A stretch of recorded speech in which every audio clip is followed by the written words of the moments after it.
Mark, why are we on this cartoon video? Well, honey bunny, I wanted to tell the people watching about how we came to be married and how our life has progressed since then. Oh, dear, sometimes I wonder about you. Go ahead, but I am sure I will regret this. Well, we met by chance in 1976, when I was in the Air Force. Why are you dressed like a cop? Honey, it is an anime. Kind of like a virtual self. Plus, I like the sunglasses. I don't like my clothes. You used to have some pants almost exactly like those. This shirt makes me look like a block. It's your anime. I think you look hot. Okay, but you were still not a cop. Go on. So, Pat lived in this little mountain town. A couple of weeks after we met, Pat was talking to my roommate, Russell. She told him that the house was being rented up the street from her own house in Cloudcroft, New Mexico. Oh, how I miss New Mexico. That is where Jessica was born. Russell and I moved into the little cabin. I think it was right before Veterans Day. And you guys had a big party. I remember now, there were only 2 girls. Yeah, I remember. You and Vicky the Icky.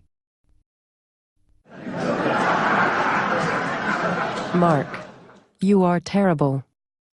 I think our kids should be thankful that Vicky the Icky did not end up being their mom. Oh, so there was a chance of that? Let's move on. We ended up marrying in Pat's much nicer house. Just a few friends, and the judge. Judge Prelo. I think. April 2nd, 1977. I got out of the Air Force in 1979. I was pregnant with Jessica by then. Our little miracle baby. I could not wait to meet her. Then, we moved to Las Cruces. So I could attend New Mexico State. Computer science. We were poor, but we were in love.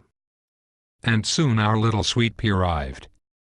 I remember that first we lived in an apartment on the north side of Las Cruces. 13B. We had my Harley and an old Ford van. And your Ford Maverick. What a piece of... Careful, honey. Children may be watching this.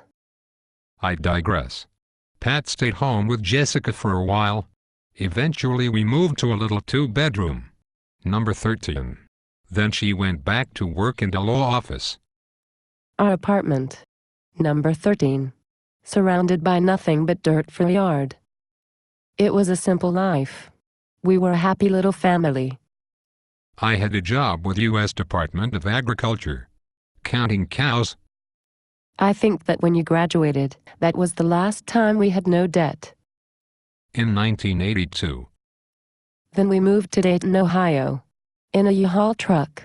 We towed our car, which was by then an old Ford gas guzzler. Remember?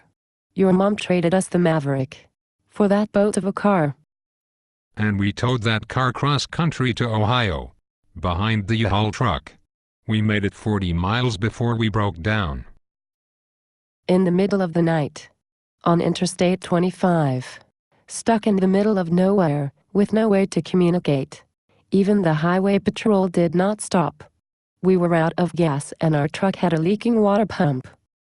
I ended up siphoning gas from the car to a can, and then into the truck, using windshield washer tube fitted together with the little tiny tube fittings.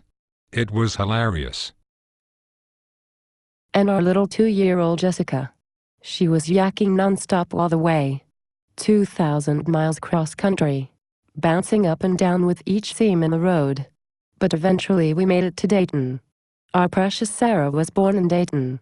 In 1983. Yes, Sarah Barra.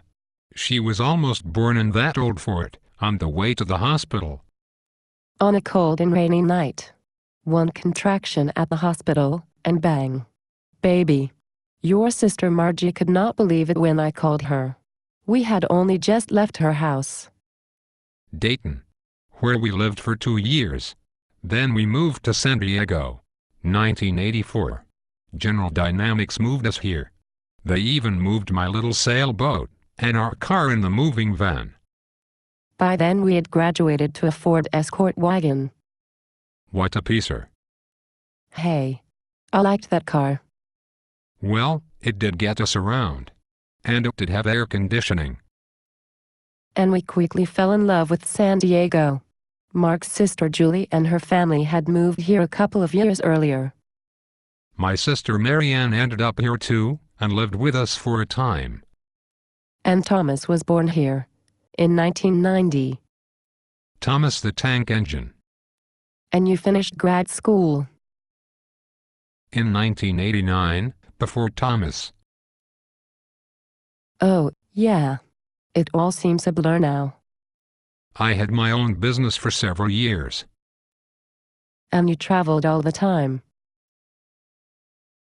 And we spent years going to girls' softball games. And Sarah's horse shows. We have a huge box of ribbons. Well, she has a huge box of ribbons. Then Little League. And not so Little League. And the girls would watch their little brother play. And football games. Thomas played from maybe age 10 through high school. We really have just the most interesting kids. Yes, we do. But through it all, through thick and thin, I have always loved you. And I have always loved you too. The end. I hoped you liked my little story. And we will see you in the funnies. What? You jerk. What? What did I do?